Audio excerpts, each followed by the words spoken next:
सुप्रभात, मेरा नाम वर्तिका है। मैं कक्षा 5 की छात्रा हूँ। आज मैं आपको एक उड़िया गीत सुनाने जा रही हूँ। ए देशो ए माटी ममिता मोई माटी, ए देशो ए माटी ममिता मोई माटी। सेवार तारो जीवन देवा, सेवार तारो जीवन देवा, रखिबा तारो नाटी।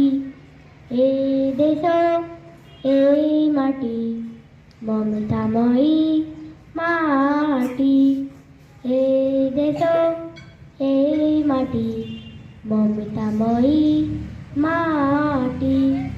सुजला सुफला सुश्याम श्यामोळा, सुजला सुफला सुश्याम श्यामोळा, आमोए जन्म माटी। ए देशो ए माटी ममतामयी माटी, ए देशो ए माटी ममतामयी माटी। धन्यवाद।